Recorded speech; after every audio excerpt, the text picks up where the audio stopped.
sina Maungai o inga ua lea te tele mai a ita Oli na mananaia Ai si poto ini sui suinga Sui tao futao malanga lea i le siva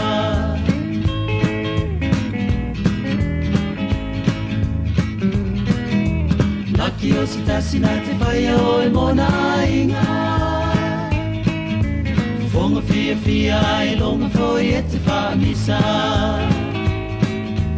Tusi mai ai alo lima Ona longa leo ta inga Ta ua nei ua fia whai poi poina Alo alo Tali mai e si o mana o me ai se fili I e whapea o te tau whapili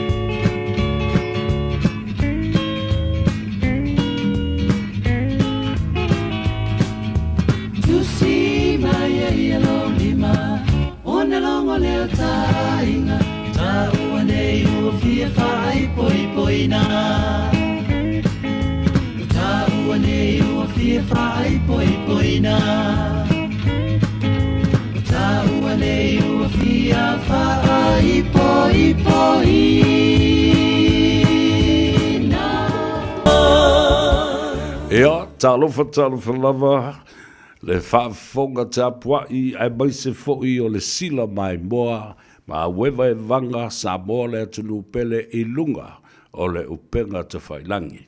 Whatalofa mo whalofa ia te oe. Ia, po whea lava le tafa o le lalulangi o le o maua mai ai ia le au o nanga ma le tautua a le si ufafonga o Samoa, e mai se fo'i wa tāua lunga le nei aso le tātou pola kalame mai le aso nga fuasa I o mai I le aso whareile le nei. Le nganga ifo Faiva, ina ua tu taula tiute na ngā pati ai Samoa ina ua ngā ele lai le tai au, ala usu Samoa. Ala fo I seu le atunu u, I ona fo ngā tia, ia manoa ese o lo o ngā lulue ai. Ba lo le tauatai. Nā lo fo I le whatoto I le nei aso, ma lo le lava papale ma le ono sai I outou Faiva manaia. Ia leo o tau alunga le vai aso. Ma mori atu le nganga whaafitai loutou loto te tele. Ia ma le wha malosi fo I e whaatino outou tiute ua tofi iai. Ma lo a fua I lau ua maua. Sufi fo I masula le lofa ma le anga le lei o le tātou tapa au sili le langi. Ua tātou toe whiloa iai ma lau lua whesila whai I luma o le tua ma luma o le nuu aile o tua o le nuu e ta tanu ai ma whale lau wasi ai tangata. Tātou whiloa I fo I pu e o manu aile o pu e o mala ma le usuia o le whono I a whapea fo I le tuua o le malo ma le loi mata malingi le loi whafonga pa u. A o le so whaafetai ma vi ia le tua. Ua sangi fia ma whiloa I le atunu. Ia whapena fo I. O na maua le malosi o le au na nei. Ua tātou toi penei ai. Whaafetai le atua, whaafetai lo wanga le lei, ma lo walofa tau muri pea I lo watunu. Po feo le tafa o le lalolangi. O lo o maua mai ai. O lo ua nopia I ai maafifio ai Samoa. Ia ono o lātou tiute ma wala aunga ma whaau unga. Ua ese ai Faiva o lo pepe. E whaafetai ai mawi ia le atua. Ia ma noa le lei. Ia, ta oto atu pa ia masani. O Samoa I lona ta whatolu. O pa ia ma mamalu wha le malo. Pa ia fo I ma mamalu wha le atunu. Ia mawalunga se vi inga. E momoli ana au na pa ia. Le au whainga luenga te tofi a le atua I whata whaitaulanga e fia. Ia maso se e kalesia maso se tō vine o lo o pūna no wa I ai. Ma ngā lulu e pea. A wā ni nganga e manu malo ai mo le fina ngalo o le tātou tapa au sili i le langi. Whaafetai whanau no manu, whaafetai ngautuli, whaafetai i le tatalo a wā se manuia o Samoa le ngata mō nei, tae au mālua. E le ngata i o tātou ainga, o lo wha muri mai i o tātou lau whanua ma ele pele le roto. Ia e whapena fo i le atu Pasifika le nei atunu o New Zealand, wa vea ma ainga lona lua o Samoa. Au se tālia le nale, le vasa tāsi mane, Hawaii, Amerika, le atu Asia ma le atu Europa. Ia, whatalo whatu, lautu ona le atau sa vea, leurua i ali, i se yuli pesta ta malangi, so alo muritalo Al Harrington la vea sita utu pe ngosi o matu wainga ki walu le fo i wala umavisko. Sori, le mea ua le wha leo mai ai, le suafa na wha pale ai, oe ma wha ea ai lau ngā ruenga. Tako ko ke pole e laulisi afa le amatanga ai laulisi afa pe o ina fa u ia matawa lunga le tatou por kalam e ko ke fa penga pa o le fa te ya tu la to pule ma la to fa lo le o ai ngai fia la to fa lo ma lunga wa fa pale ai suafo le tatou ai ya ele o se fi fa me o se si mo se fia o le tautua ua lai o no tō wanga lele mai. Ia, whaafete atu i o ainga. E le ngata i lea, whaata lofa whaapitoa i ta mamti nā mātutua o lea tunu. Na i o mātua o tua asina sina. E tāpua i pēa ma ta talo mai o te langona i lo tino ma lo uanganga. Le pa i mai o le mana o tō tāru sanga. Ia, e le fo i fua. E whaamanu i atu fo i le tua i ate o tō. I loutou manatu i le whanaua Samoa. O ati u te Faiva lo filima. Ua te tofi ai. Faiva le ngata i whale, Faiva le wātetea, Faiva le tua sivi ma le tua vau. Faiva i tonu ofisa, o pisinisi ma kampani, o whāto anga. O whea lava, o loo puno wa i ai Samoa. I ana ngā luenga. Malana fo isa ili ngā malo. Wha malo atu. Ia, ma whaafetai atu. I o tau Faiva alo filima. Ia, o le foi ua ngai mai, e a le tātou mālo wha alo alungia ua māsani ei le atunu ue le tau wha ilo fo i le whonga tia. E a le nei ta mali, le fionga le li satini, le li malu o le mālo, le sunga i a Sergeant Tūmaru Vao, siki a siu te obatavui. Ia lea o se e mai fo i lona talanga atoa. Wha talo whatuai ma le nganga wha alo. Ia, ma wha malo tu fo i le soifua i lau a fionga. Malo, whai o le Faiva i le nei fo i vaiaso, ia, a fio mai e le tāpola kalame. Ia, o oe ma le tū la whono. Ia, malo le soifua muni e lau a fionga, sabia po lau suka le ia taua. Ia, i le nei tūla le fiafi, ia, o le tau tua fo i le tātua tunu. E le tali tununga o le umana e paina ngō fo i nei tūlanga le nei tūlanga le fiafi ta whaafeilo inga i la ka se e whaatasi lo sare ne fiafi e whaafeilo i atu fo i lau fionga ma le ainga whapea fo i tātou le si whaasara lau i ne fiafi i o le kawa kunga o ka ua wo solar ka kama ai fai fo i sau tala i o wau tonu o lai nufo ma ata e bai ta me i la fat o le fili ar ka morso ni man marunua masalo ai ua o ingi ngase tu ngā o whafonga mua o sola eki ai ka ua e te sila fio i walu le vai asu o ke longa lava la e ngase sa o ati e tia la towi ai o ke le lor ka manga mbau la vango sola lo e ala nga pisa i le vai ro la le ke fa ka wa ale ala u fale ko wa au te fiu e fa ya tu e vai o tau mafa mata sa mai nu sa vai o le ola a vai fo e te o te le tatia le ingo le vai malu le ato yo o te fa tu le mele na ia te mai mo ia ia ai fa fu dat foi le to fa fu wa Ma lo va tai na mai lo va yaso ya me se fo I tiu te masani e whengai ma lau whionga re li malo. Tai whaftai mo whafsili e lau whionga savia. O le vai aso fone ne se vai so pisi. Te leo swinga fo I o le tau o vaenga fo I o soli ngā tū la fono le atunu. Ia a o ngā luenga va lua fo. Ma nisi o whala potonga, nisi o kālesia, e whapea fo ia nisi o matanga luenga na mālo mātou ngā lue whatas. Ia o no le tam whailau fo I le sa ili nisi o awala. Ma nisi o fofo, nisi o whaafita auli o lo a fia I le atunu. Nei vai teimoro tausanga. Ia o nei fo I le tai au le ana whaiei whaunga na tanga luenga leo. Tolu sfumara wha li ima tamaita I fou leo wa iai. I au ki lani lava ia lea. A ese Wellington e mai si vanga leo whaisiang. Man tua whare wale tato ko li sile I au ki lani. Lei au pani te mine nei. O le tau ma whai lea ina ia to tele ni si fo le e o I tono tato ko li si al kai me kasi. Ia e fast food le na ia pete iane ia tolu sumara whale o whau ma le sito a ono le alo ele I mai ani si o vaenga e tau na wha mariaina. Ia bate whurwha malo a inga ma wo. Mai la tō le lango ino alam whana o le no vai ina i nisi o alam whana o le tunu. Sa mātou whailoa i fōi ne yaso I la tō whaunga ia. Mana tua sa vea olo i le target fōi le lepo o le numero lea na tūle na mtanga luenga leo nei au sia I lima se lau I le nei tausanga. Ia lava I atu ia o le ae fio lolo li ima tamaitai ia alo fōi ma whana o le tunu le olo o maima mga lue ma whau ma onga ma whau utono mtanga luenga leo.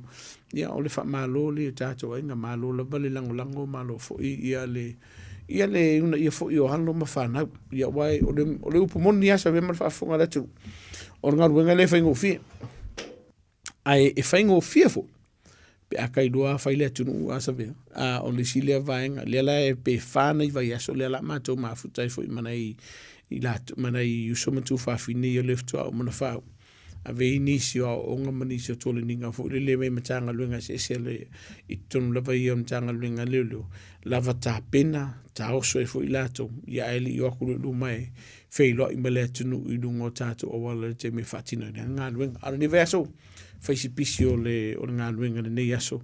Ia I nei vai aso le ngata fōi. I tonu lavi o matanga luenga. Ia tonu fōi o ahinga nei fufuanga la hiti fōlo whatina.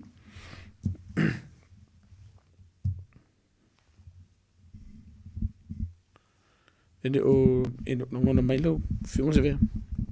O le vai aso le na si vai atu nei, na tātala noa I le tele o I la tau e maali liu. Le vai unga le vaso le te nei. 7 people were killed on the road across the country. Ta whewhe, o le tātala noa ma whasoa ma watu pēr I le atunu. O le whangia. O le sawa whatulanga ina, ai maise o le anga fo le tala le tau. E ma whai una e toe. Mo moli le tō whāle ma sa vali lea ina ia lapata ia I le atunu. Ele se mea tālo lungo le awala ma le mea tā vali. E tele I o mafuanga lea peo na e tā ua sabe ne whiawhi ma le whaafunga le atunu. Leo lo wa whaina I mama mau le soifu I lungo tātou awala. Mana tua pen tātou tala noa I ni nei vai aso nsi mbai atini I whapefu I le aso nsi mbai atini pena e tanoa. O lo I ai suinga o le tau. Mai le o lava tā pena I tātou I le mana malama ma le tomai I lungo la awala. E whaafoe e o tātou sa. Pe a kupu whaalawe lawe. A le whaingo fia I o whaforo whawhika uri lea. Momo o lo usta I lewa. O tū la fono I lungo la awala. O lo mala malama lea I tū la fono la awala. Ia malisi vanga pito silio na tāua. O lo le tango fia no le ava malosi. O le fuala au whasaina. Ma le leso ona o leo ta vale. Tino lava ia mana ia por kalamina na mātou mafutai ma le tātou e kālesia e whakasa I posi sei. Whatala whatu fo I le sunga whawhianga inga I Victor Powesi ma le whatua whapea fo I pa I o le kālesia whaftai fo I la mana ia fo I la wonanga. Mātou tala noa I le ma le whionga ngan mana vai o le I le Pacifica Health. I lea a whianga o le ava malosi I ala ma whanau talavou. Ai maisere lau tele o le Pasifika I Nisila nei. O le upomoni e whaisi tele o le awhianga leo lo. Ia tolu se fulu paseni o i lātou e mali liu i tāwale, i whaulawe tau tāwale. O alum whanau o le Pasifika. Ai lunga lea, po le atunu lau telefoi, ai o le tawa a fianga le tolu supasene, o loo a fia i whala au whasaina, po o le ama marosi. E fika whale mawhau whaula i ai. A whai e ko se fulu, le whai e tātou survey dia. Ia pe afe fo ia, a whai e afe, e koru se lau. Se isi silala i le te leo le whai numera. O la tō le atunu ato o lo a whaina. Tolu sfulu pasene, e lea a fia e matata Pasifika i tono to sfulu pasene lea. O lo maule soifua i tātou whaulawe nungo la wala. O le whautuanga la vai e le atunu ufa monumone. Sila te toa i suinga o le tau. Vainga mua mua na. E me se lava i la tō i le tangofia la malosi mwhala au whasaina. Ai a whaiolo e tangofia la malosi male whala au whasaina o le whautuanga le mtanga luenga. O wete tangofia, o wete whafoina o tātou sa. Whaina le se mano longa le whane, vai se taxi, vai se upa, vai le pasi, po se tasi o lo ainga e mumuliina o i se nofuanga e te fia malanga i. Ai le te tauna e whafoina lo sa. O le si vaenga lo vai mantua. Tono mtanga luenga leo. E ele vaenga e ko le rids. O vaenga ia, ua mai tau wina mtanga luenga leo. O lo tele ni se fala bela o a faina le tinu i dunga la wala e misela vata vale o le row o le ritsa o le restraint e le spa tele o le tunu o le faina fu spa o le si vaenga e vai fa no noi ma sani tele ta to vaenga le o le si o tatou fana ai le faina ni go fo ka miki e le ngatala le si o fana a ve fa ngo fo du mola lu mola no fo vaenga mo na o le si vaenga le impairments por vaenga fu le o le lava le malosi pe o lai o nga o le lava o lo iaise ni fala au fasaina mea u mai o le atu atoa i le malosi o le mafau malatino e fa foina ile sa le si le vaenga le linga kupu fa blavi ia o le si vaenga le distractions por vaenga le lo afia ile totili o le luar ke fongi ala ya lu ngor ka ko ala ever ka vali lua o la ua faide misa fo le lunga i tono le o ta vale po o le kele le la au tele o me ia ese le mafo fo o le ka vale mai le fa fo ina o lona sa le ale una mafo ni so tato excellent fo le po fa la bela lunga la wala ino mai le vaenga le o le sao o le si le vaenga pito si le no ma o le soifua o le so ona sao o tato ta vale o le fautuanga le mtanga luenga va ai le sao nga le mu e fu ye lawa no fai malanga i ngola wala ai le fa pe fu la kuli e sa olia ai am fa yona tu mai le titi la lo sa o tatu taval mo le sa ngole mo le tunu o se vai na pito sili len tau e ti sila la ye le fikula nga sa ve mar fa fonga le tunu fikula na i lungole a wala ai ese mai ai isi foi numera mo ila to lo ma le soifua i fa o nga lima Sawanga pule leola. Manisio la to o lo mali liu. Ono nisio ma itu ngalo ye. O si le vaenga o matou tilo lava iai o le ua savaningi le masingo fai amo o tilo e matou lipo tilo o mai. Ta mam tina matua o vatou malata i ono sfulu fitus fulu tau sanga anga idunga. O leo fewa ila vai tavale. O sol faku. Matapongia vaenga fa pena o le ingua la to fala autulou. O ile ale na tele ni sio fala vela velo tupu ona wo solo mai lo ko por koinga pe lo la ile ma vainga la vo muselo kingo vole la ma vo fa tu lo fa fonga tu le ku lo vai ka fi akuda ba pinsin ile lo tele ta tu ta va la ve e wo cool karasi ai ma o mer so fu ai ma o mer so fu o le si vanga lo va yo fesite lo sa wanga le ma o so fu lo fe su nga mtanga lo nga leo ile taimine nei ni si la to wo ma di liu ia ai o lo ye ni si o lo mo lia o le si vanga ia pule ale ola pe ona tala noa ile te i ta por kalam te lo ta por kalam o lo fa tupu la ia per vaenga le la fo ye titi le nei vai ya sabe mal fa no e ta o mai ela i sabe mal fa fongo le tunu o le fiku le ka fa ka winga vai ya sun se be tuni nga lunga awala o lo ia i si vaenga o lo afi ele so fu mai talo le tunu fa mo le sila le lei i vaenga mani au wala mwhena pui ai oe mai lo ainga mai le maura soifu. Malo, whaatai tāua tele le whasoa lau whionga le sa tili e tūsai male. Ole mea sao, ole whatamala. Ma I mau vale ai la I ole male soifu. Ma uke le lo whipola mea linga whioa. Ole taunga tā masioki le pensini le neiteni. Ai, e pule le tangata le nā mea ole mea moni lava. Tātou mana tunatu le ia tātou mea le whai. Marira. O avea fo I le whioa I lunga au ole tele. O le ave so o le tāwale wa e masani wa e tūla whai wa e le popole tele I lau mea le whai. Ai masala mea ne o distraction. La ai whawhape I le ia se whawhawhinge au le dei ale wa halua I ei mata o se manu la oia. O mea tā ina I ei meo nei meo o meo la pisi ai la mea. Wa ula wakala esa e lua la mea kupu e wala. Mo la veo lo sa. Ke iar ku lima loma kua o ilisa. Ava mai hare kala mai ia pakaro markori lima. Te me ngā ke pula I o whera. Nei whai unga, nei whai aso o ani fuanga alwa mau lau whionga wai a mese whalmatanga aluenga pe te malanga pe o ani si fuanga o lo tapena ia. O lo I ni si fuanga mo ngaluenga na soa tai au ia tu e fwoi au kilani I whai malanga atu I nisi whi ono whanga e whatino en ngaluenga I anto I fwoi mai fwoi le tau tau si le lofo le li. Ane ne weekend, te leo pulo kantanga luenga le lo lo whatino. Ai se a, ona ua wailum tanga luenga le lo le whatupula ia o ila tau o lo maulo soifua ma la matira sa unga le muso tātou tunu. Ono whaalawe nunga la wala. E niso vaenga tate fia tala noa le fia fine nei. Ina ia nofo sila fia ma ia nofo tāpena ai. Te pa ia o tātou tunu. O nisi o vaenga mo sile fia le tunu, ono lo ia le tunu o lo walau mai. I nisi o lātou ainga, o lo ua loka ina le whalpui pui. O le vaenga pito sili le ana tāua, manatua. E iai vaenga o le tū la fonu, e sai tia ai matao fi ai le matanga luenga leo leo. Mai le whaai loa le ai ainga mawo, no foanga o lo iai o lātou tau ainga.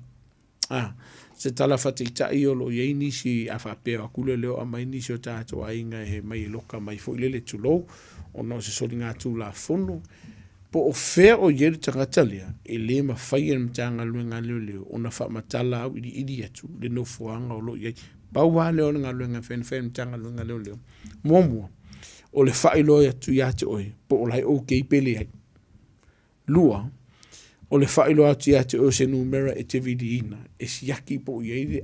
E siaki ere tangata o lo ainga. O se upu whapea kon kanga luenga leo leo lei I pai malawhai. Ia e heile whai te tenga o le mtanga luenga. Lua.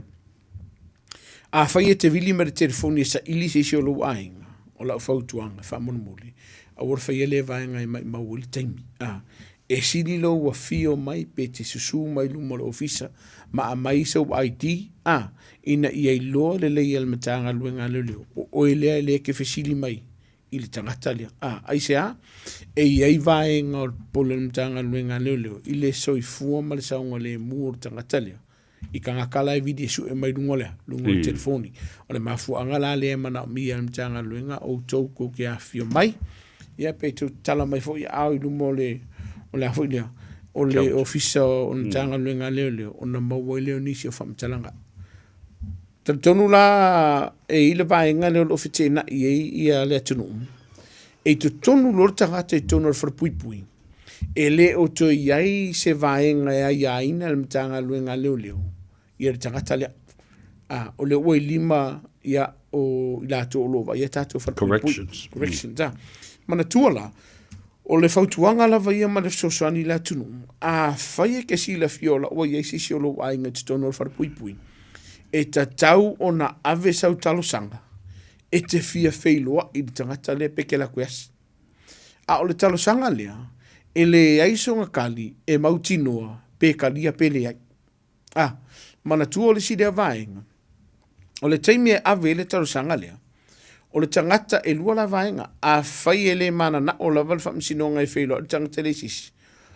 O le whamsinonga e onga le whai unga ngai leo. Lua.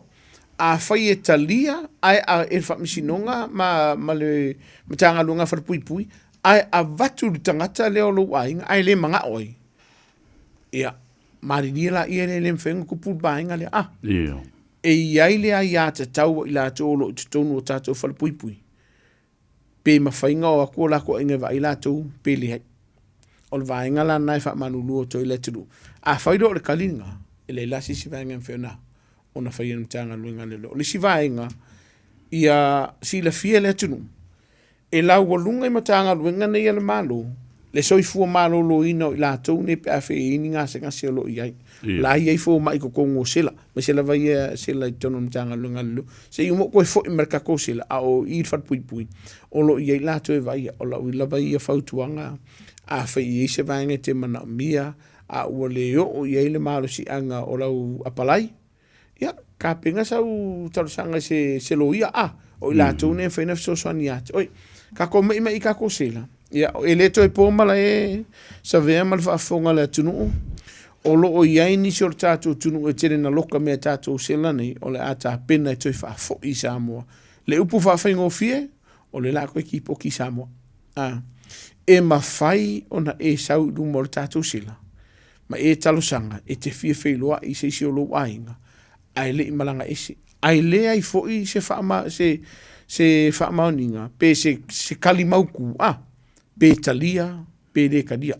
Fua fo tanga tele lava la teimi o atu ni so tatu tunu e fie lo i o la tu to wainga le o la tu fa fo isamo e maua le ava no se ia vanga na o i ni vaenga o le o sei ti ai pe o fa tununga ale famsinonga por tangata fo i le lo o lo kaine tatu sila e se ta o le vaenga le o no lo avia ma vaenga e tu i en tanga le le fa hali le ngau le mali o le tunu e fa manunu atu e ta pena ala ai ala vai e fufanga mtanga luenga lelo i ala o tu la fono e tau no ia o lisi vaenga mo tātou ainga o lo ia o tātou ainga i te tono o pui pui e iai le avanoa e mawhai ona ave le tarusanga le ainga po tangata le tono o pui pui pe mawhai ona tatala mai la tau mo se aso po se lua aso pe a whailea uno iai karwhaka i o whaiskako maniu e fua fo ila ia tolo o faia ia whaatananga nei pe talia pe le talia le tarusanga o le fautuanga mo tātou ainga o le teimi ai o mai o tātou ainga nei fafo uso matua whafine po mātua foi i fafo i whaila i mo tātou ainga i whaatino le whaamoe moelea o lau fautuanga whaamonmole i e toi fautua ina i lātou i e toi fo i la sona na atofa e toi fo i eiton ke leo o aloma whanau o le tunu leo lo o mauawa noi ai o mai sola o le koe fio i kokong o ila e koe wakuru karusanga i deskaimi o le karia pe e wai mauti noa e su en tanga lunga lelo e tau loka e koe moli le at pui pui e mana mia leo tātou a inga wha mon moli tātou fiso soani e toi wha fo i o tātou tau a inga nei mar pui pui i le aso sa ato whaina ma maali li ai e te tau unto e fo a whai ua whai si suinga la i ki o tau wha moe moe o la whautuanga whaso ta i loia pe whaso ta i fo mtanga luenga wharpui pui ia ma le tue futa ina ia tue mo sea se whapoponga re umi e tue no foi i tono lo tau a inga ma tau ma futa i a wara wha lame mo i la tau leo loa o loka ine tono tatou wharpui pui e se tau o vangare mo i la tau o tatou tunu o lo walau mai e tatou kili i mtanga luenga leo leo e leo tue whaiene tātou kini ai luma o le ofisa o le leo. Ta manu lule atunu. O le court. O le o sa o le whamsinonga. O luma le tātou reception po tātou kesi. Fo le tan i luma le whamsinonga e mawhai ona e alu. E whai e lau talusanga ina. A wā i se li poti al mtanga luenga le leo ma le whamsinonga. I au fufuanga lo fifatino. Lua. E mawhai ona e whai e lunga le upenga te whai langi vaenga ia. Ai leo tue whaia. I no molo ofisa leo e se le tau o vanga le mo se le fie e le tru o le si vanga ta vea vanga fo le tau o le warrants warrant to arrest po o le vanga le ka o le require to arrest e lua ia vanga se le O le vaenga le ta ua o le warrant to arrest, po o le tusi sai lea. E luko inga kusi sai mo le silfia le tunu. Ma o le si tusi sai le ta ua o le warrant to arrest i le whaperetania. O le tusi sai lea, ua alon au ma iate oe, ua le aluatu i le asoloa whaamsinonga. Na iele o le si kusi, le si vaenga le sai tijai oe ta ua le require to arrest. Po ua mana o mia oe. Ono sai mai. E sai mai. Ona ua le usta ia aia inga o lo nofo vaia. Ma na ia o le malmalama o le atunu ui vaenga ia. O mua o le warrant to arrest po le tu sai. O le kusi le e batu tangata ua le sau i le whamasinonga. Lua o le require to arrest. Po o le whatonunga lea, mo i lato ua le usta ia aia inga o le lato a nofo vaia. Lua, o lo ia la kusala, find warrant for ia. E se la le tau o le vaenga le usta ia le tatu tunu. Au le si vaenga tau, le dao na sosotu. O se whatonunga malosi a court order, o le sapina. E matua e le toe mawhaiuna e toe ngā ioi se mea. E ta tau ona e tu lai i luma o le whatununga le stala po le whamsina. E se tau o le vaenga rea. Pau ai o vaenga sa moa e mawhai ei ona e le alu i vaenga ia. Mua. Pe au e ngase. O se upu fai me le sau kabari. E leo se whawhita uni. E leo se whawhita uni leo leo. Al whamsinunga mamtanga luenga leo. O lau lea mata whai oi. O le sa ili o lou awala. E te o ilea. Ili whamsinunga. Se ia vangana. Wa iei se vaenga peno ta ura te mua sola. Wa iei i se ngase. Onga. Vaenga whapena. E mana o mia. Se tusi wha mao nia. O le pepa mai lea, avi e wha maungi o le mafuanga lea. E sa le tāua le vaenga lea, mo le sira fia lea tunu, o le sira vaenga o le ofitena i lea tunu, le senga o whaatonunga i e tonu o le whamsinunga. Ma vaenga, wa i le skanga whamai ha. A walua le kai a i loa, pele ma o fuia. O umona whaatati tia vaenga o le whamsinunga, malmitanga luenga leo. E loa i lato na o atu, ma i lato i leo atu i o lato whamsinunga. E sira tāua le vaenga. O le si vaenga, e tāua le mamala mo le tunu i o lato wa i atitau. O le si lea vaenga o lo avema vaenga o lo vidi mai le tunu, lato te fia mana malama. I le taimi e tala noa i le mtanga luenga i lato. Ma le taimi e mawhai o kali e ia, fesili le mtanga luenga. Ma tuofi Samoa, e le aise malo si anga wha le tū la fono ntanga luenga leo e fosi ei o e whaisau wha matalanga. Pe a whailea e le i whaitau wina atu, laua i ata tau i ata e mawhailo atu. A mera le o kawhia o i lalo le tū la fono, po ua e sai tia foi, ua loka ina o e sere tau o vaenga i walanga i eile manatu le atunu. A karango mai lo leo sa skai mea te tau wano tali i le hai. E hei vaenga o laua ia te tau na e sila fia ma e mana malama le hei vaenga ia. Ai se wha maoninga mtanga luenga leo o lo o iai se o so tanga po so wa afianga i se soni ngā tū la fono ma vaenga wha pena. Ke leila la vang no tū la fono e whana fsiningi ai oe ma whai tau o toi laua ia te tau. O ko kongua ia ka kaulesa vea mara whaafonga la tunu e se tau o lo iai te tonua ia te tau nei o le o lo whai tau wina atu ele mtanga luenga leo ia te oe. Ka ua ku iei, e iai laua ia te tau, e le whaisau whamkaranga. E iai laua ia te tau, e ke tala noa i se loia, e au noa masea. Mase kokongi, ma i se teimi vavela. A ia e mauti noa fu Samoa, le whamai ia risi whamtalanga o tātou ia te tau lia. O le kai mea ke maria e whailau whamkaranga, o lau whamatalanga lia. E ono whao ngā ina. Whaasanga ia. Ia te oe, i te tono lea, o tau le manga le whamsinonga. E se la le tau o le vaenga lea, ia sila ma mauti noa i lea tunu. O lisi whai au whautuanga i lea tunu.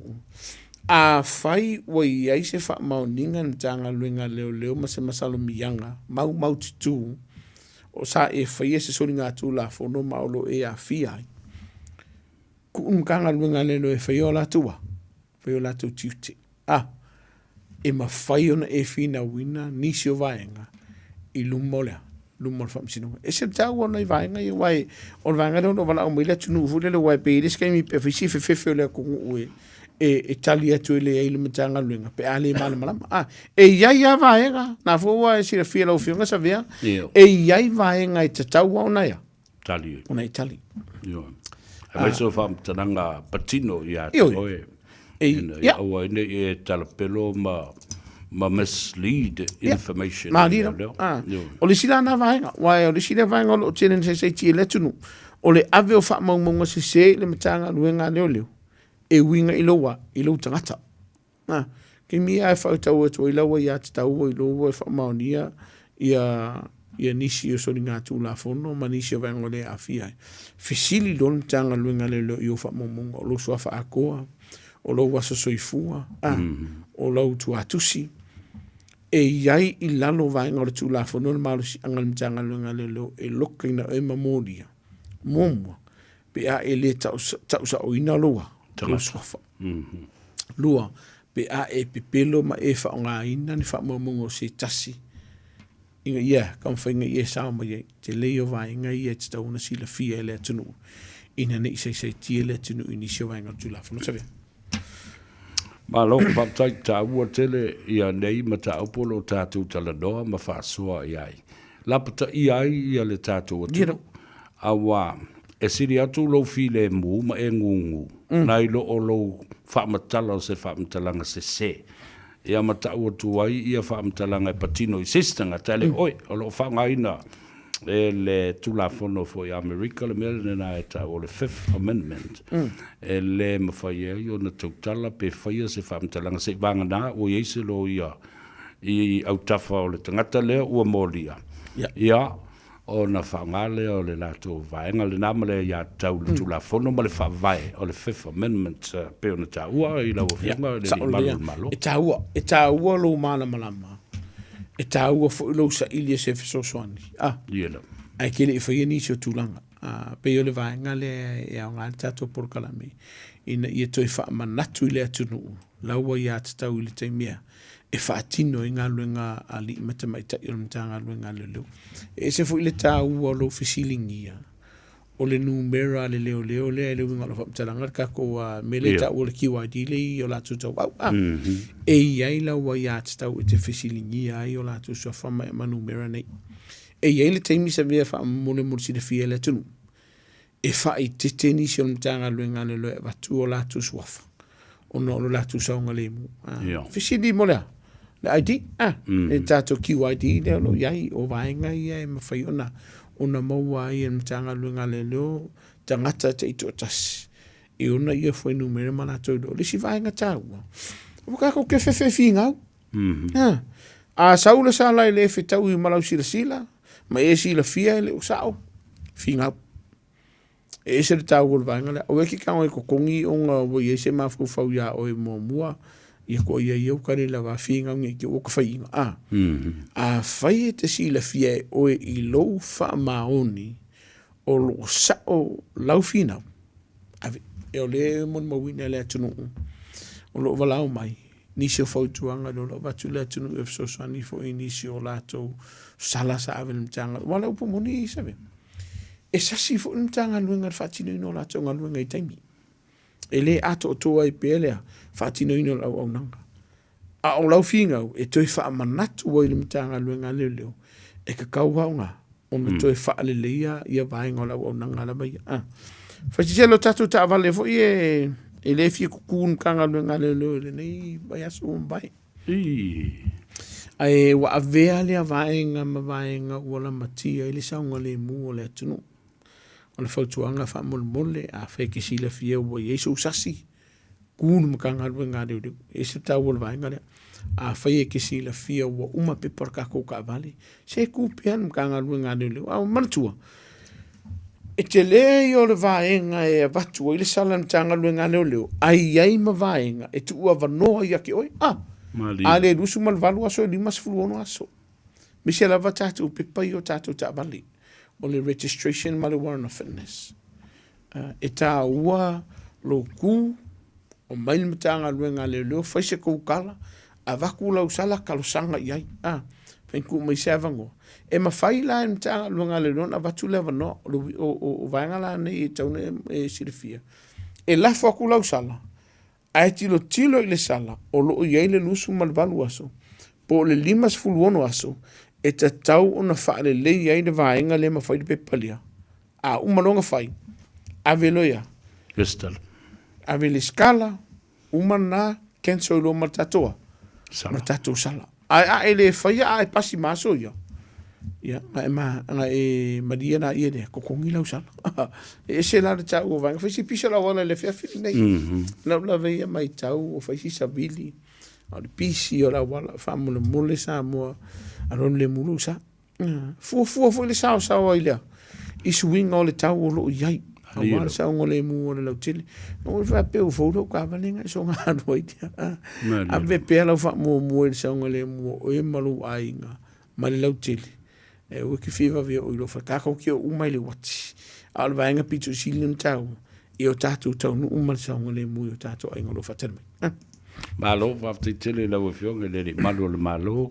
E fa mata faingo fi nei mata upolo o talador ma fa so ya ma fa mana tu pea e le atunu ai e onga ona taunu onga o tu o patatua ya ma le fa no e o ya le lavea o tistangata lavea le aonga le tamaititi le aonga i le si masina atoa te le sala e totongi o lo o fa le tonu le tamau ainga ma le inga luenga ma tupe maua e te le lava le onga e tatou fa tamala i nei vaenga ia malesi mea le o fatu o tau feo lolo awane toi vili mai ale ia tau sa ve Faiva mai lau o ngā i runga le po a le te suea le numera la satini mono ta wane lau numera la wari i e masani il mele e le de vidia koe Faiva la ko ngā ia e uri me Faiva ia so tu vai maru penga le tunu o lo wala o mai le tele o afiafia me se lava kai mi fo le lo ke la ki le kasi le lua fa maru lua se le mo mo ona e le te me wala o mai le tunu a wala au me la ku ora ke ala sa vea mo ni mawine le tunu italian wala ai e tele o te mi e fatu ai lo wala wa tu le tunu la so ai o le aulo fa fo ia wala au le tunu fa maru lua ke fa pe o le ama ia lo wala o mai se mo se so sani ai lai o le tau i fo mo fu ngola fiafi ai tu fa fo ia tu ala wala au ai ya me si ni foi pe a vidi tas si Faiva ile na wala ka nga onga mana tua ma eu e ka vul vai ngade o no vidi tas si Faiva lo onga e lo kai oi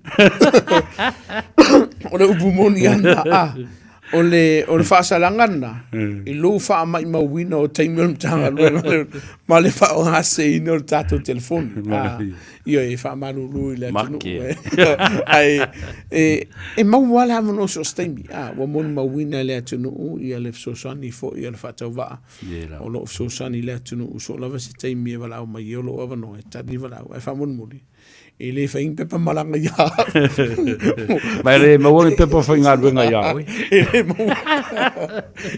o ke re di ua fo ka mai ki fa mo o le si vanga cha wa le fa una cha por kana o lo fa tupu la ia pe le fa fita u lilia o le so lo ala ma fa na o lo vai tama mai inicio ainga le lo inicio ainga le tala no mai de ne vai aso i fa fita u lo feo ngai mai la to ya lo fa na o ese mai la to vaenga e fia fa manino o le teimi ai tupu se fa fita o li tono lo ai ngai fa na ele nga ka fo i fa na o lo vai tama mai o lo lava fa o le teimi la vai lo ai le matanga luenga le lo po ai la vai lo ai le matanga luenga le lo i se masalo mianga o taula matia ma o le se fe fa na wi tono o to wainga fai lo susu nga matanga luenga le lo vale ai o le fa no ngalo i te mine o ye inisio alum fana o lo afia me se la valum fana o lo tala no la va wina alum fana le mai Samoa lo vai tam mai to teli o fana o lo afia le termine inisio sawanga manisi o whaafita au di o lo whai ni se sori ngā tūlafono. I to tonu o ainga na o mai ana I whanau nei. I leo ainga uma. Tōro pūlo I a ine o tātou ainga mara tātou tunu usa o lo lato whai ana ngā ruenga whesosoani mana ngā ruenga alofa. Ai mo I lato o lo o whai ana whaale alofa po ua iai fo I se vaenga ua sasi e de whiriwhiringa ma le tō whāma ua so o ngā sasa I ka mai kimba whaini si o vaenga. I lawa le vea tu lawa. Whaingo fia ia. E te lawa le vea tu lawa. Ia ka kiro lai li tamiti o so la isi. Kia wharakou le alofa pe a whai. O lo o wha maoni le alo lofa nei ainga na o mai o kou. Ai kou whai wha le alofa. Ia e tau I le tō lo tō wanga le anga ia I la tō sa la tō whenga luenga sosani mo o tō. A wufo I la leo. Ana whakuanga vai a whai o e sola tu lor whaafonga le tunu. Wa upu ese o e nisi o tau ainga po nisi o wō. Ia po e fia ka whau e fia sa loko fo I ola ngona. Halu fi le mu. Ai lo walu fo ai wha le anga nei ainga ia. Wai o le te le I o le a fianga. O le mafo fau I la tau o ainga nei. Pe hao ingo hoka miki ngei ma I la tau ni ma wha le anga. La watu le ngasu male. Mana tua. E le ma whai o na tau fia. Lo tau afi fia o mai. Mese la vai la ia whanau ia wa o soso le ese ma ainga o lo sa waina. E le mwhantau fia lo tau o mai sa ilise soso ani mtanga luenga le lo. Ai mo oile wa e sola. Ia halu ngungu. Ni lo e wha manatu atu fo I o tātou ainga. E le ma whai. Po le hala wal wha long kau ka maiki. E le ma whai. Un tātou tau fia la tua. Tusfolau. Tusfolau. Avi e kusfolau. Ave I pepa wha maunga o mai mai nato. Ia pen kada le tamamal tintiti. Tawar vanga le. O no o tupu. O lo o tupu le taimile nei e watu wha malo I nisi fo I o tamali o le atunu u. O lo o mātou ngā lue whaatasi o lo I tonu o mtanga lue ngā whanau mātou ma inga le tau o ro nanga tamariki. O lo lātou wa ia le sivanga le mtanga lue ngā. Ia I lātou o lo vai tama mai. Ke leo whawhita auri. E wha le tonu whanau na vai tama mai. E fo I vaenga e wha le tonu I ainga na vai tama ina mai ia whanau. Ma enga pito sili ona tau mas whautuanga. Tātou whaia vaenga uma. Ene ia tātou o ma tātou susta I le tūlafono I so lawa se vaenga.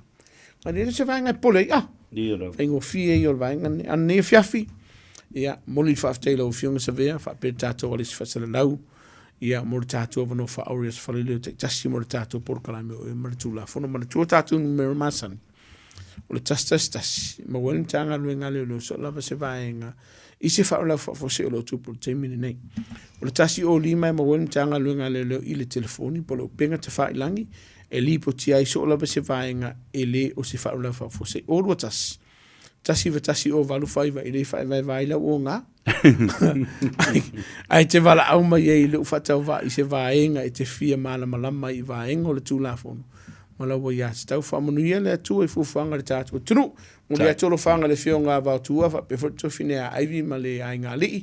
Manuia tā penanga o le sāpati. Lo whati le atu mo lua ma le whanau. Mo lo lora tātua tunu.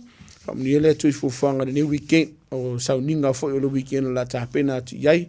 Pe whisha mātou I kāle si as fitu te whio whaalua mai I stamaki. I o vailele. Ia ma so lava si a se tafona ni atunu mana nei lana langi o lo iai usa matu whawhina ma ainga ma ue o tau sapati whiwhia ma sapati manuia le lofo le tau whamangalo la wono whatau wā le a se vaenga o le au nanga o le tau tamali I lau sila o lau whafonga malu awe whali o tau whinangano tātou tau pule le lofo le li le wea so fau e o koe keno waki at fula o vai o le o seu manu tātou whenua I e seu fumi manuia e ti ngā ona fōle le na setu ma whai anga le savari. Ai sola.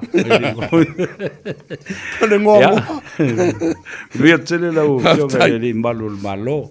Fōwhanga alualu ma fō I o le sapati lau fionga. Whapea fō I le whai malanga atu I Hamilton I le asua tai au. Ia, tau tai ma leo le tua I lunga le ala tele. O le ia whea se tua o le ala. Ia, ma manuia pe o Faiva. Whawe tai mo le taimi o lo whawanoa e whafonga I Samoa. I le tau longo pea. E winga I le tāua o le ola I le tūlafono. Pui o le tūlafono. Tātou te sao loto pe a whai. Tātou te tausi le tūlafono. Mo pui a fo I stangata. Ono o tātou a mio pā a e whai.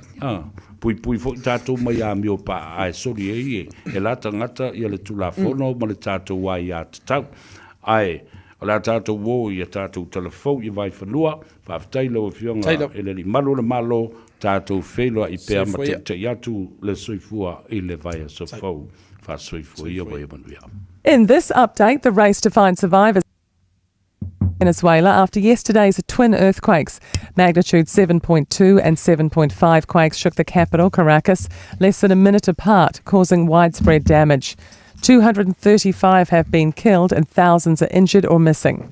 International Federation of Red Cross America's director, Lloyd Pass, told the BBC search and rescue operations have been tough. These communities are so responsive and resilient and ready to help. So everyone's just literally picking up bricks and trying to help authorities clear the way. A former Attorney General says government spending on lawyers is necessary as Crown Law spending comes under the spotlight. One News reports the agency spent $4.48 million defending government policies in the Waitangi Tribunal and the courts since the coalition came to power. The spend covered hearings on the Treaty Principles Bill and the disestablishment of the Māori Health Authority. Chris Finlayson says the tribunal has rightly looked at the policies and the Crown has defended them. Governments have to defend cases as they arise all the time, not just in the tribunal but in High Court and so on. So it's just a cost of doing business and that's the way it is. Labor says a bill making English an official language of New Zealand is a waste of time. A select committee report has been made public on the bill that would add it to the list alongside New Zealand Sign Language and Te Reo Māori. Here's senior political reporter Azaria Howell. It makes good on a coalition promise between National and New Zealand First. The Justice Committee recommends the bill pass, but Labor offered an alternative view, saying it risks complicating a straightforward situation and could stoke division. The Greens say it's a petty issue because English is already a de facto language. Winston Peters' latest criticism of the India trade deal could be a sign of what's to come.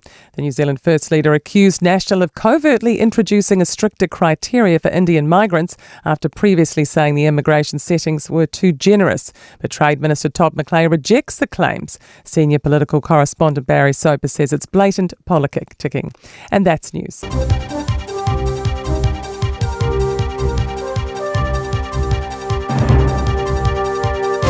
To sport, Mystics coach Tia Winakere admits the reality of no confirmed plan for professional netball in New Zealand next year is an issue hanging over tomorrow night's ANZ Premiership final.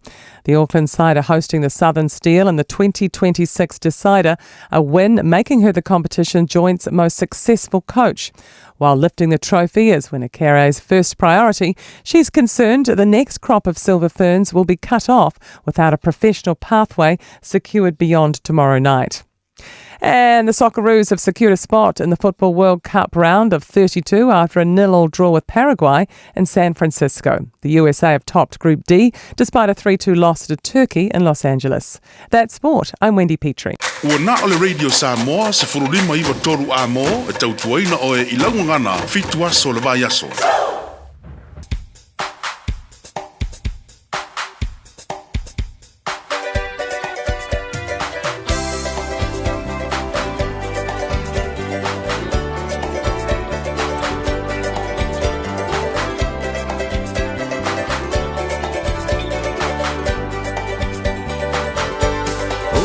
Fafanga e tupu mai pea ia sa uma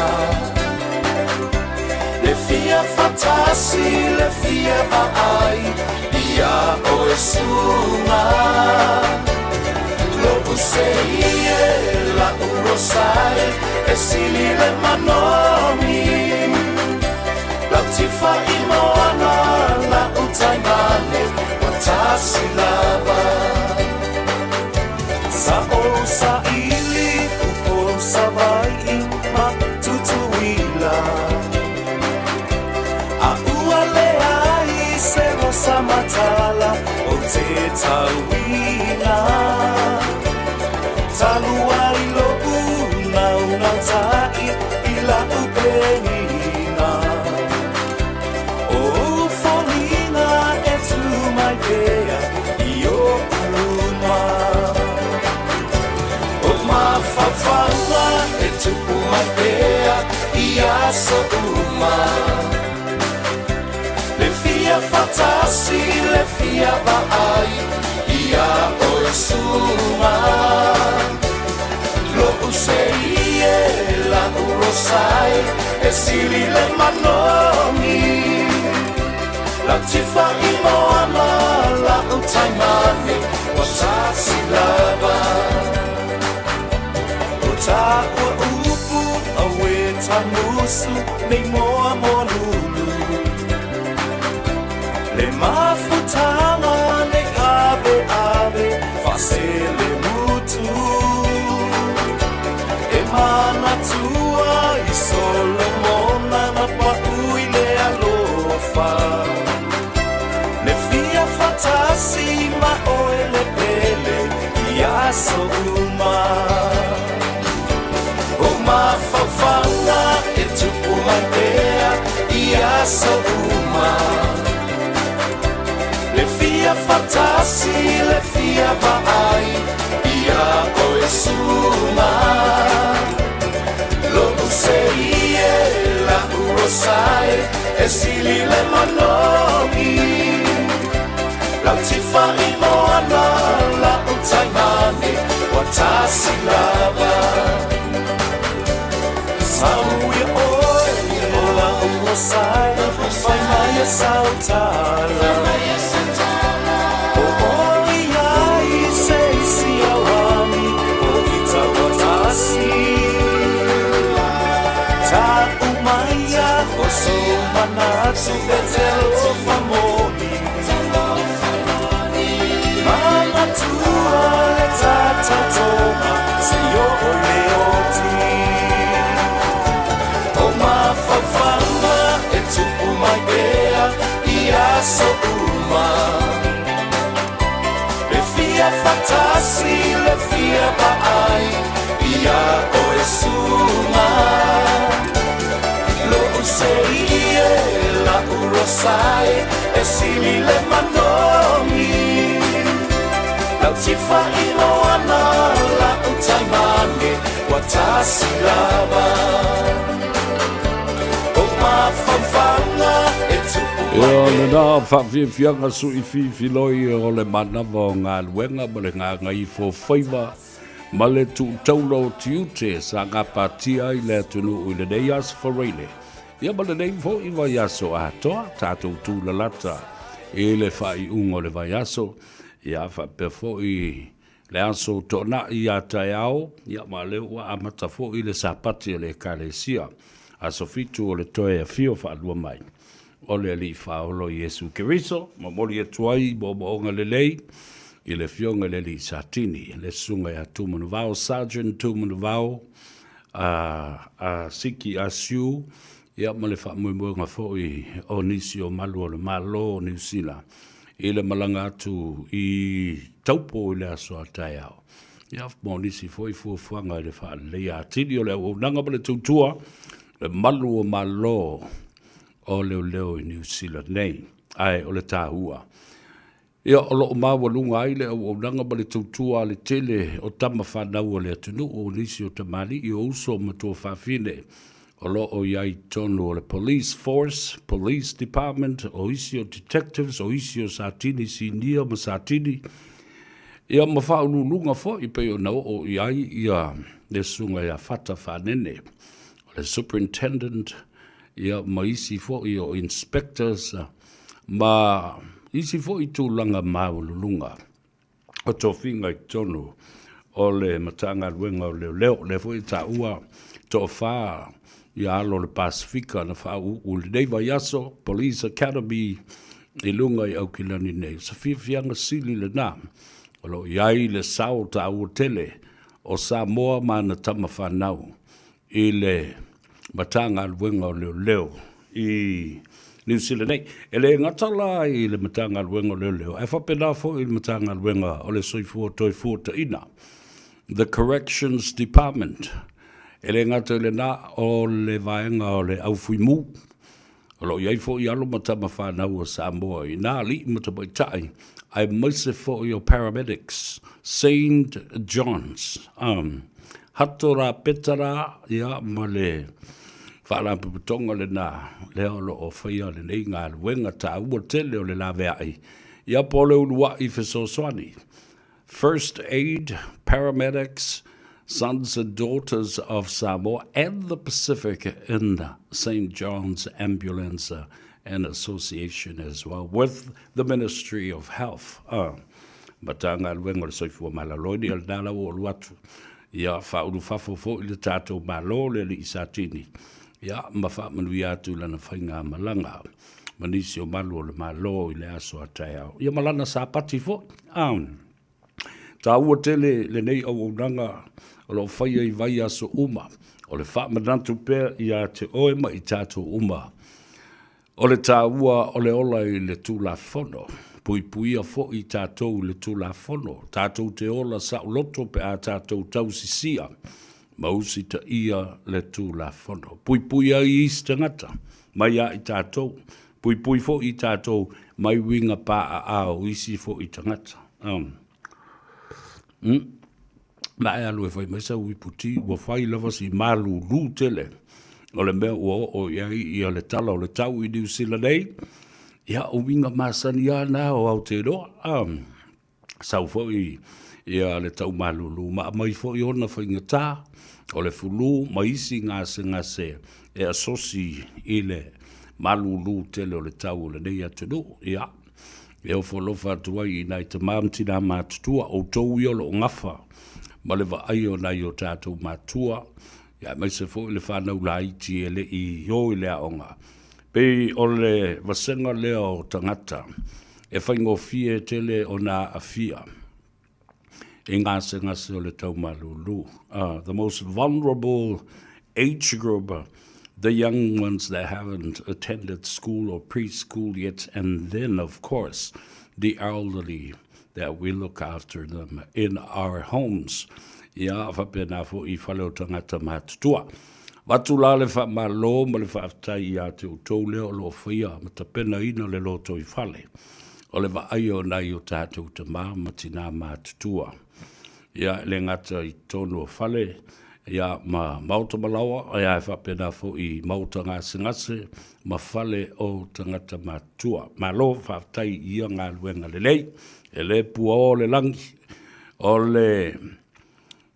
O le puvai e te asu, o le puti, o le whalawa, o le toast, o a uma mea e whaia mō tātou te māmtina mātu, o whaamrianga uma nā.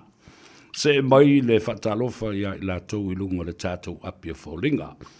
The Facebook page, a le Radio Samoa, whapena fo I ma le tātou YouTube channel. Whamole tufa le tātou por kalame. Press the like button and share our program to all our friends and families, not only here in New Zealand, across the Tasman in Australia, Hawaii, the United States, our friends and families around the Asian community, and also in Europe. Awa, male malo telo America. To titi ale aise atunu o le lalulangi. Ele o iai se Samoa se tamama se teine o tifa nea. No. Ofiso ampasa o le malo Samoa, o ofiso consula, o ofiso komisina. Wa laupae Samoa ia tunu ui fafo. Ia mawhaatino ai pia. Lana sa linga malo, ma le tautua ai tau malele. E susu e ai le wha malama o le Isra e lumoni ma tilu atu I lo tātou o tunu. Tala fia I le so, ia, o le ua tā walunga ma ua pāsia alo ia le tala o le tupe au tū o Samoa. Le paketi o le lua afe lua sifulma le ono, se ia pa ia le lua afe lua sifulma le fitu, ia whapena fo I manisi o vaenga o fuafuanga walu mamao o le malo. Mo le lua afe lua sifulu ma le valu. Wa moli ai le nganga whaftai, I le malai male maota I te whau. E sui fona uma o le paramene, ma I lātou uma sa lufilufia. Ea le talanoina o le paketi mo lātou sao I mana onga o I tu malo, o le tali atu fo I ale fionga le li paramia, ma le ainga minsta o le kapeneta, ma sui minsta.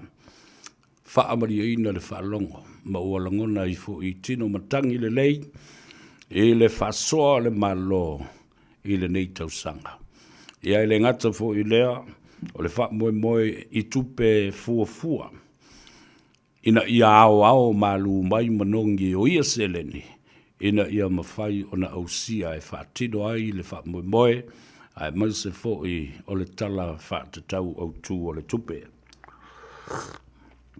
Ia vi ia le atua. A vetai la o fionga le fonga of the lai, mo le sui fonga of the lai. I le whaato aina o le maota ma winga pā a o isi fo I pule, mo I ale tala le nā. I to tonu o le maota I tia whaunga le pāle mene o Samoa. Ia, a malo I le whaatotoa, malo fo I le lava papale ma le lava ono sai. Sa maita wina I le atunu le tūlanga tā ua ma le fola mawalunga.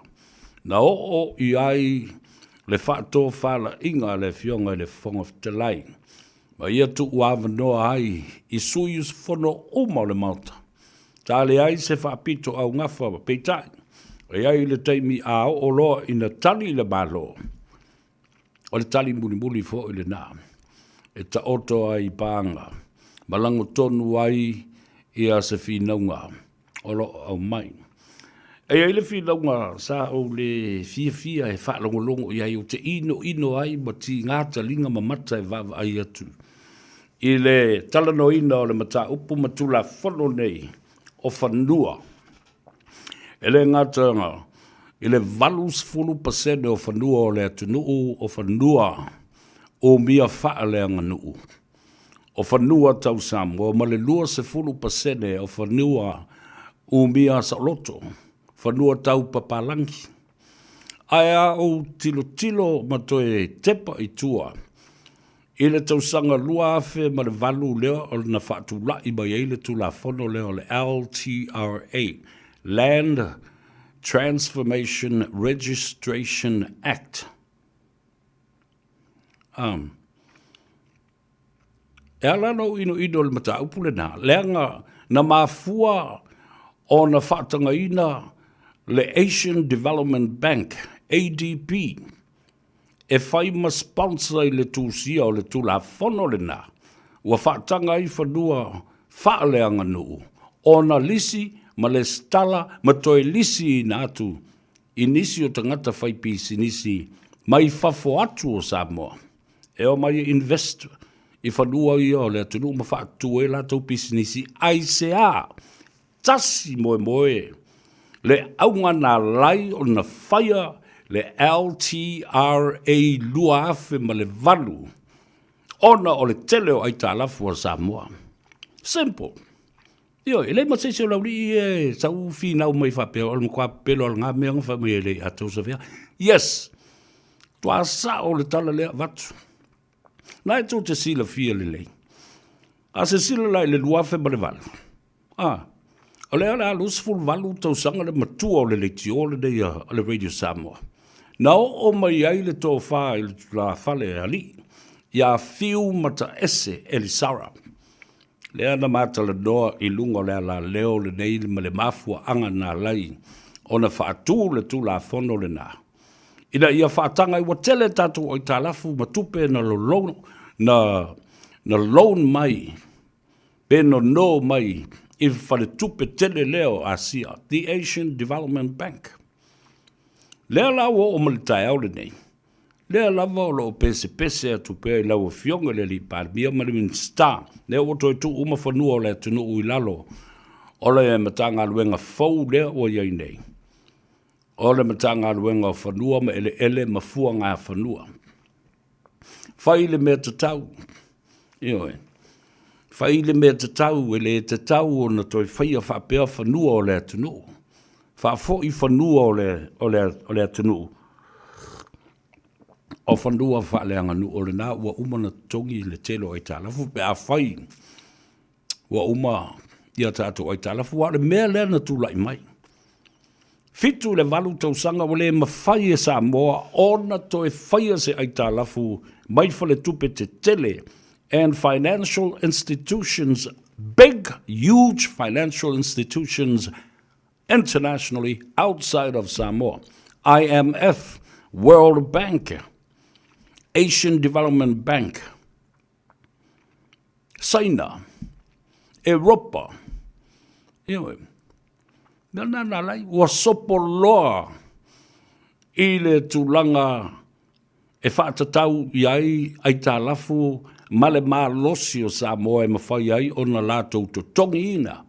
We have gone way beyond, over the limit, and the capacity to service these loans. And that's the reason why this LTRA 2008 was sponsored by the Asian Development Bank to lease and register and lease our lands. Whanua tau Samoa. Ioi, ai ala pe a mawhawhau, i leisi lua se fulu eka, nana fo wai atoa mō vaitele. E whātū ai mawhau le nuu o vaitele. Ala, la me tau ta tala mai i ngutu, i mata upu ia, nau nofo mō. A peka ingo. E te le lo malama le i mafutanga o, i le mafu anga o nei maumea. A le la, wa avatu lisi te tele, ele HIPP, ma le teimi o tūra e pa a o avea ma pāremia, ma lato minsta o whanua me ele.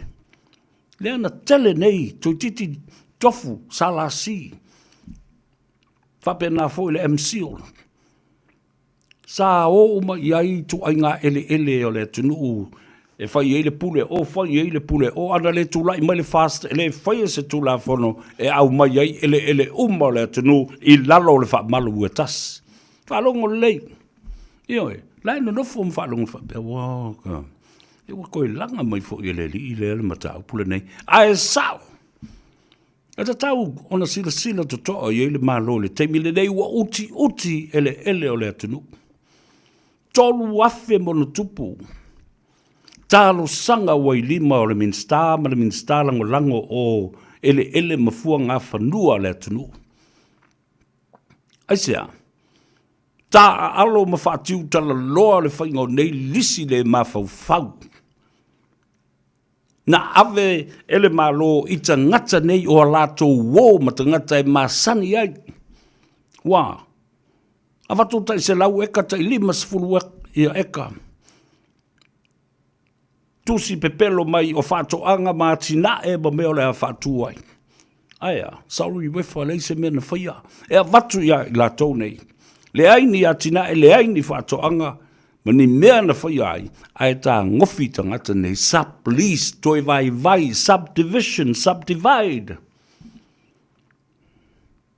Nā whawhea na whai. Dea la watangi mai lore atunu.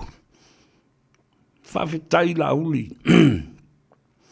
Ne toi whātū lai o se tula whano au mai malu manongi uma o whanua. Ia mana tua le lei. Tō mai le bāloe le ini o na whanua. Ai na whau le tula whano. Na mafua ai le mea na e tau o le Taking of Lands Act. Ina ialo ai ona tui nātu e tumalo nuu mafio anga nai whanua ina iati na e ai le malo. Male tuunga. O ali tausanga i le toi whaonga i nai e le malo, whanua ma ele o i tumalo nei manu. E ta tau ona toi whaafoi ele. I tangata e ona ia mea. Alale mea utupu. Wale toi aini ati nai. A o tangata ia o le malo. Lea. Na whaatau tala i whanua ma mea a tangata lau tele o lea tunu sa whai e ati nai e le malo. Wo i lea. Whaatau isi whanua. Lisi atu isi whanua. Whaasoli tu la whano le whaingo nei mea. Lea la wo mai le malo. E tau fono le whawhita uli lea. Ma le upenga masa e sae ma pūpū. Tu lau whaafonga lea tunu. Ua tele le mana onga o tātou tangata. Ai sa whaatiu tala loa ma whaatau tala le whainga o whanua o lea tunu ule nei. Ea, ele se mea u te tautala atua I watu le tunu. Le lano whalongolongo tuan le la le fono. Umi le teimi maa I mau tau ta tala mai I whanua o le tunu. A o la tōnei, whai me valea I whanua o le, ma ele o le tunu. Me la I o lewa wātau I nei tangata. A o foi la, ina lisi atu whanua ma whaatau e se atu ele nei. Wale a vea I nisi o tangata o le noo ma le itu maa lo. O lea e no nofo, lisi foi. Mamana o mia nai fas whanua. E whaiei fale, whaiei a tina me whapena.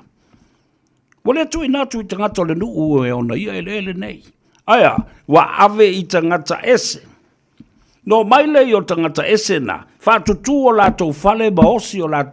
Whai o lato ainga I tonu o ele o le nuu ma le itu malo. Ma au mai iai ma winga pua ma inga winga mai le tu lau whafonga le tunu. Tu whanua I tonu o ele nei. Ma soli ai tapu o le whanua ma le ele.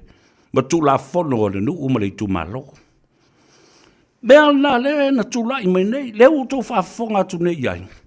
Wale ma whai e pule ngāri. Ma whai pule o lea I tu malo ma lea I tu malo.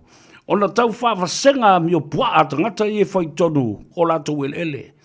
E whai atu ai whai mai. O mātou ele pule ai mātou wa umia sa loto. Pule mātou ia mātou wanga matu ma me whai. A mātou pāti ape whātau nei le eisa. Ma whapapā mātou whana I le levo le pō ma tā mātou la au tele.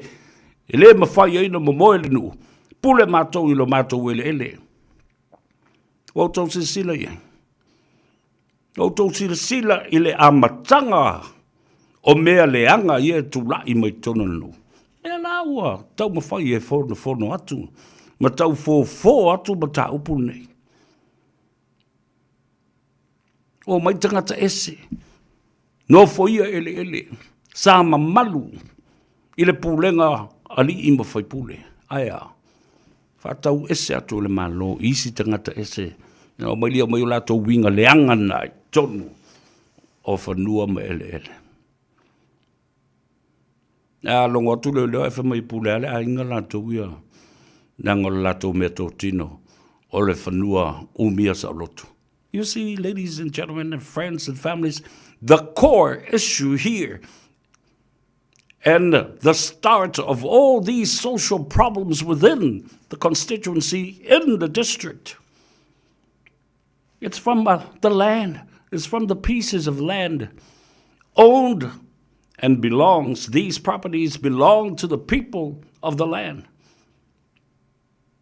Tangato le tu malo, o le lo fa senga le mea lava. O la fa kau le tanga e se la fa fele ngu nge e o lava. Ma tupu o tangata.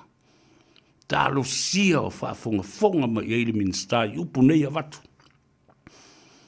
Ia fatu ai le titi. Ma le pale la ei o le fioga le minsta. Ma toi fetu na I ai muni au ia whai ma se alofa ma se whata tau whanua nei o toi whafoi atu. Io. Tele I tu malo ua pangatia ma ua sori vae le pulenga ma malua li ma whai pule. Ma fua mai le malo ma I lato usa I le fast full tau sanga wa tuna I atu. La la le me o toi pepese mai ai nei, wale lava ia lea, se ia lofa se I vai atu lea, alofa ane I nai whanua lea. Ka ingo I whanungulungu iei, kala ia tangata na au mai. Malelei loa, o le sa whawhai tangata I malama le lei, I mata upu ia lang le walewa na o whatal noina le mata upu lang. Whaatanga ila ia lea mātunu I whafo ma isi ki company whafo e o mai le stala I tono Samoa. Ai whaasolo I whanua ie. Wa umona whai I ai le tū la whono. O le LTRA luafe ma le vanu. Lea o te tatalo tuai lau whiong le li palmia ma le min star of ele nei. Fuanga whanua me ele lea tunu. Whaasolo muli ese lea tū la whono. Tasi le tu la fono o leva na tau o na lata mai le au le me. E sai ma velo iai o e apiliti ai. Ioi. E le eise tu la fono na faua e au noa masona mafuanga. Lal mafuanga na lain whele au TRA. Samoa's loans were huge, and they couldn't have the capacity to service those loans.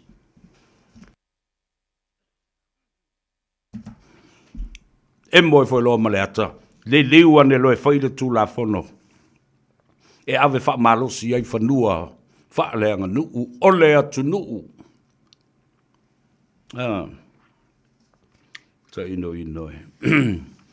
Ia toi pisa o fo ila ia le tupe sa fata. O afea e ta puli e ngutu vatu fa fonga le tunu ele ai se tau fe au tala doa ina ile mata upu ele iai le se fulu miliona lea sa fata i te tonu o le paketi ma le tala au tu fa te tau o le tupe. These are two separate issues. The $10 million from the Ministry of Defence of New Zealand and the government of New Zealand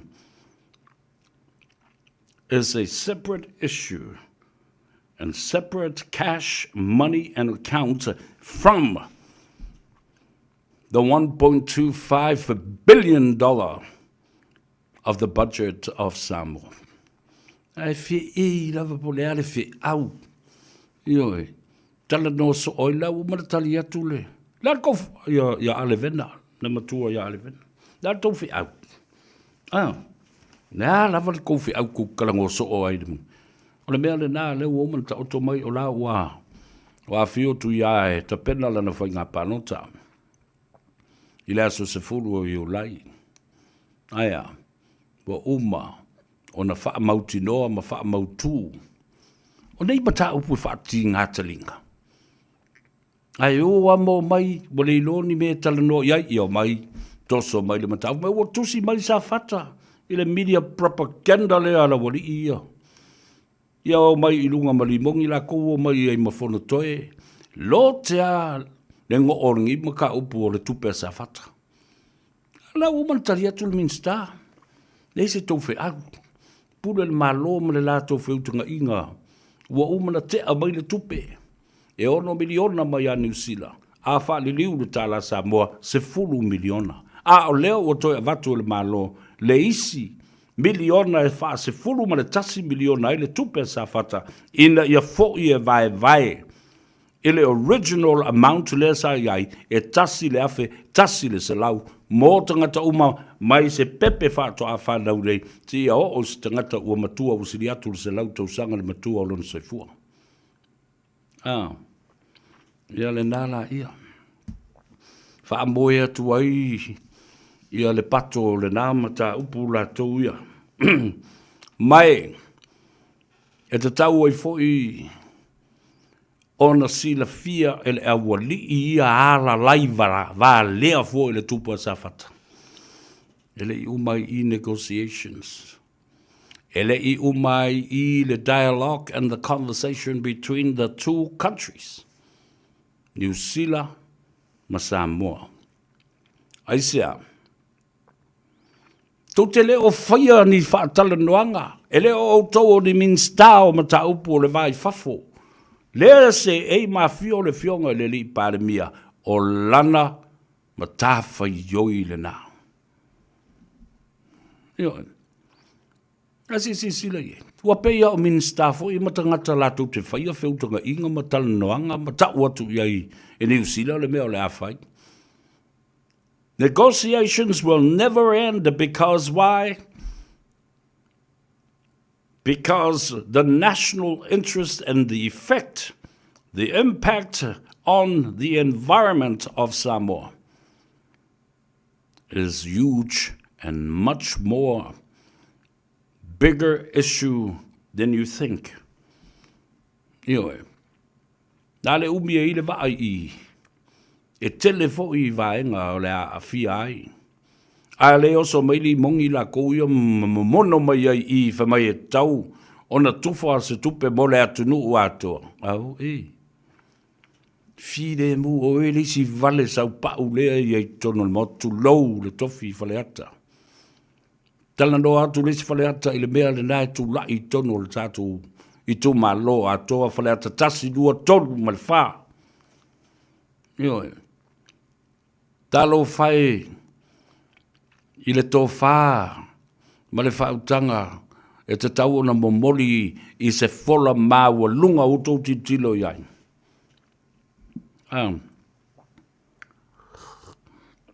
Lipi ola ma se mea ono malama lama iai le tamikiki ngā.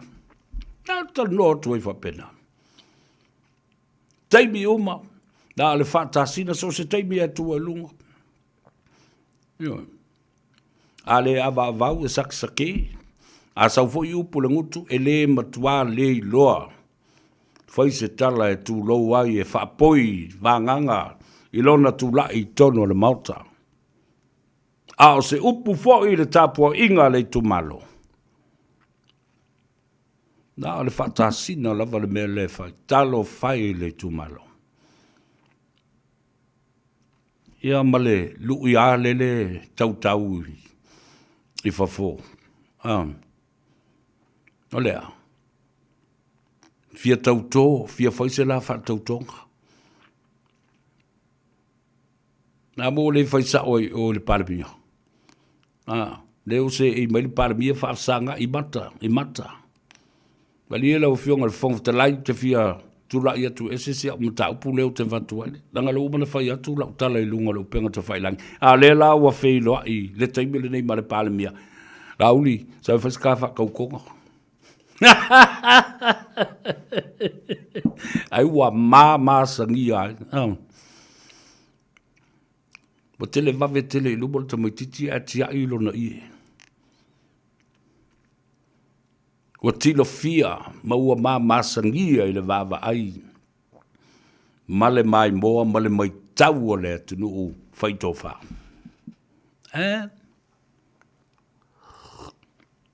Ana be ana e whai, e sa mala tua I te miuma, winga pa a. Ma mea tangata nei whai. Ma la tau tala e la lafo. La le mea o iai le so. Wha malu lu mai le sunga lauri. O tātou whātala noanga sa māsan na whai, ai ai le teimi o le awha iai. Ai o mai le teimi le nei. O ese le wala o le awha o ngāe le malo, e mamoli ai lana sa vali, ma lana whātō whala inga. Ai sea, le anga fo I awe se tangata le media, ne sa vali a le malo. E le ola wani I masani o le whaataloina tu le epa ma fontoe ma le ala I petesa. I le sao fa inga le au tu stala ma le au whaasala lau pe au o ina fola le fala ma le fionga le li pale mia. E le o iai, e pala ai. E ola lafi solo mai. Ma whaatali tali tini, ma whaatali tali I se teimi e watu wa I le whaasilisila. Ona o lola ia lea, ma tua mi milo ma twist atoa. Le fina ngalo le te tai ma le malo. Ia le na, awatu le wha malo I lau fionga pēr whai ua tafa se fina ngalo. Ia le teimi wha apitoa. E wheilo I ma tustala ai o le tele o le teimi. Wo iai awala, wo iai fwoi lau wha se le lau o le malo. Ma ala la tau te tui nā tuai. Ia whe au tā ua ma le savali o le malo. I le whaafonga tāpua I ma le whaatali mai a le atunu. Good on you, lauli. Yeah. Nau mana I le se mea whapea, wa tapu ai le sa o lo tonga. Nai awa noa lo ofisa e otu fo I ai e whesiri ai. Mana I o le na. Awa nei toi whetali ia I lunga o penga ta whailangi ma le mata ngā. O upu e whelafua I e tangata nei. Mai le toi whaia I lunga. O le lea o le ea. Ma le tala lea. Ia upu whai o malo. Ma le tala no ina o le manuia ma le lumanai. O Samoa I sisi no fuanga. Nai lo o tonu o le mautafono ma le malai tia whau. Fatalo whavito pau. Whai unga kia. Tu ia fiso tau ili. Ia, whapea fo ia timu e noka. Whatalo whatu ia Simona tau ti. Telesia tu inga mala, tofo I pupu papali I se fita, George Sua, va pe foi le tu fine ya Fortino, Josefa, ia ma le te maitai o Erolini, ma le tātou te mama tua le fionga ia Masoi, tui mawalunga, ma le faltua, vai singano, fa pe foi le tama o Foleni, fa talo fatu, le ia tau sa vea mo o tau uma, fa talo fa le te mama tua au mua, ave ma le tina ia au ona, ma le whanau, fa pe na foi le tina ia tapu I tea, fa pe foi le te mama tua ia tui ali I sofa, ia masi whanau I le nai tū o le ala lau papa. Fata pe lema Nile, ta alfalava se yuli a wola whenuti, ia fa pe foi ia leu soea Simona tau ti ta vita, ta alfatu uso ia te oe male ainga, fa pe foi le sunga ia Bishop Saufa I tau ti, Sina leo, malo sina, Colleen Toria, ia fa pe foi ia le sunga Simona ta Ioane, o ilea, o ngā eu, marori ngā eu, mai fōfu lea ingo le kawhalong, ia, o aile si lea, whafo wina tani elu, talofu lava vauliko yese tu solo, talofu lava malole soifo manuia, please, press the like button and share our program to a lot of our friends and families. Ele whasisilang tā, walelele o te wawaia tuna iai. Le tātou wha moe le tātou a inga, tō whaile ngoa matua. Ia ale tawa mō ale, ia ma le tātou a inga a toa, mai taitoa mua I Samoa, ia ma le tō telefoi o le tātou a inga, le tia maa I lunga nei, le au te talo tuai o lo iei le wha moe. Ia, o lea sofa o iu lai lea o lea whelua iei le tātou ainga. Los fulu lima tā la le tau o le tātou ticket, o le tātou barbecue, ia, mai se foi o ina o lea tātou whelua iei le siva tele le tātou ainga. Le ale tawa mo ale family, ia, whawhiwhi ai foi le tātou wha ili la viloa. O le Oats Band, le sunga ia penani, fa pe fo Isaia, ia ma le tofine a mele nau lino, Ivas fulma le lima Browns Road, o fa fonga mai, le numero le na, Ivas e fulma le lima Browns Road, mea fo lele lo ia le netball courts, I lalo tuai, tuai, ia fa fifi ai fo male a taua severe, I le nafa moe, I le aso whau lai tātou te manatu whaatasi ai foi.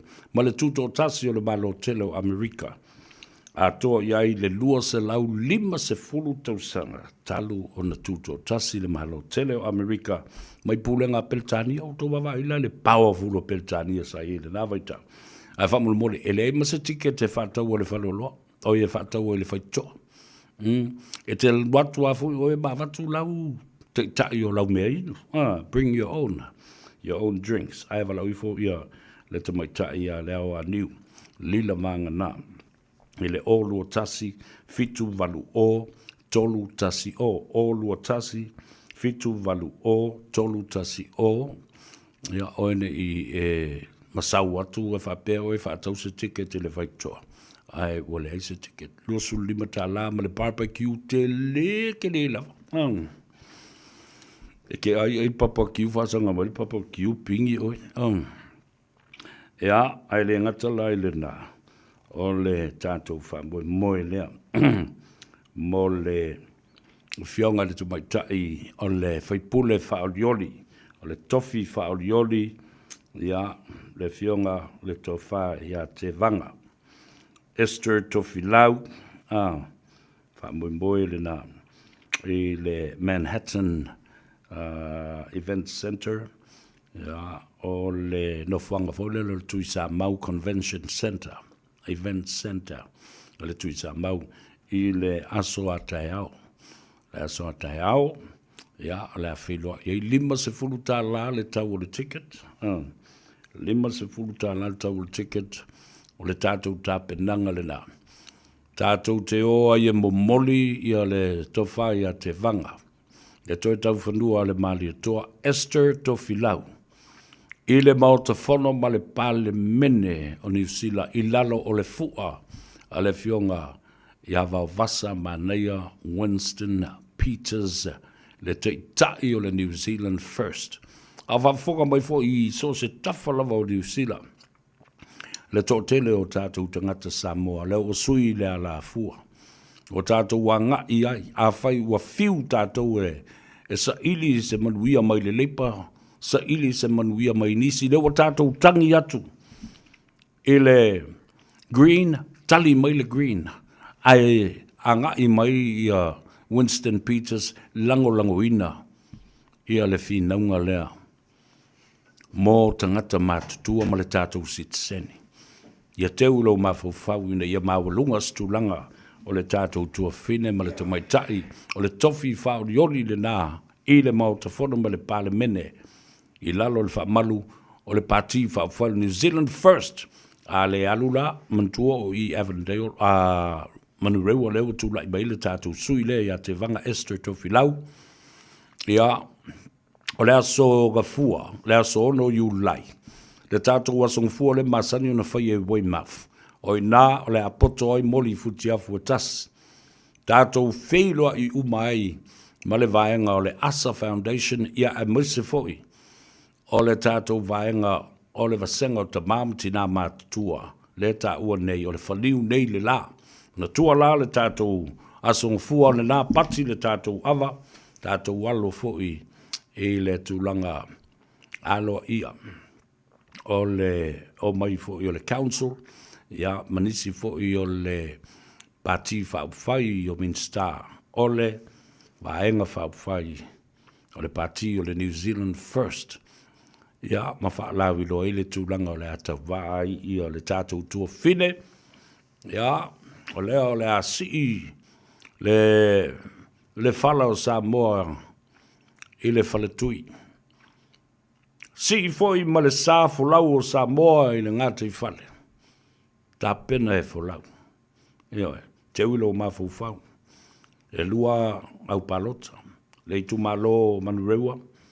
Te vanga tofilau a Esther tofilau. Le pati o le si au palota o le pati. Party vote and candidate vote ave uma le lua le na ia I le tātou tua whine ina ia tātou mautinonga o le ACA I le mautafono ma le palemene le lei atu pati nei o lo iei o tātou sui pein tātou foi ia senati lo le teila tele me le lei na whanau mai iei foi le nā tamaitai ma le tau mawhainga a Winston Peters ma New Zealand First lala foi lala nā believe me, tau te no le lei masani sa vea, ma lei atau nei il mea tau le mele whainga le mele campaign, ma le momolinga o le savari, e le whaia ina. Le whaia ina, e whaasanga whaia ina, e whaasanga palai. Ea, o le so, le awave wha umar tātou porkalam, na o le i le wala ulia. O le sami ina, o le tolu se fulu ma le lima tausanga pe o na uwhamanutui atua I le fionga ia patele Father Michael Enderman Alipia.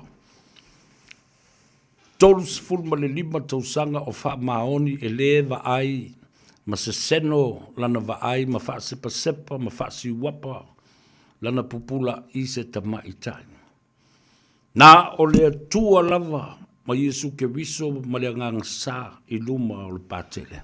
Le ala le nao le manuia o na Faiva o Salevi ma le au na le atua atoa I le so tolu sfulu lima tausanga talu o na whae e iai le tofi o le kalesia o le patele le fionga ia patele o kaukai kau kia sau ele piu kau ke loanga ua levanga pa ulo fai fea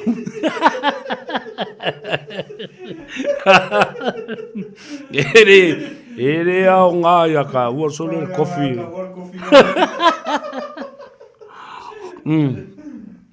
E au ngā I tangata e maufusi pau.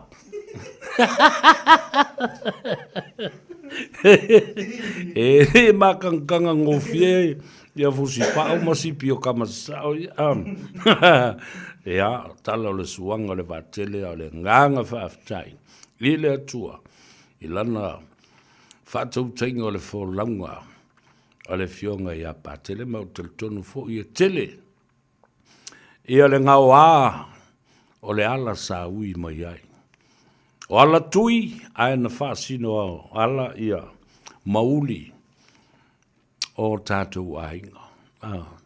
Aftai le tua i lana whaamianga le li. Patele, tātou whailoa i se teimi lata mai. Whatalofa, i le pa ia maulungo Samoa, lo mai moa mai, ia ma whaafonga mai lungo le tātou wala leo ia pia, ma Samoa atoa, le whamo tasi o ono tesi male tasi. Tātou whailoa i. O le afasua le tātou lau i le aso a tai au i le tāno ava. Mo mori ipu le tai au tau mafa se ava i le whaafonga tāpua i le atano ma le a tau a savea se yuli so alo i le aso a tai au. La tātou ua tale pese a le a tau o le nofo tōtas e whaatali tali ai le sunga a sau seu siu whanua ia awa ia le waa pō ia ma le pasi pō ia a wale whaafonga tāpua i le tunu. Mangalo se leo, whenua i le tāno ava i le asoa tai au. Alofo tele mo oe, manuia le nea whiawhi ma le weekend, soifua.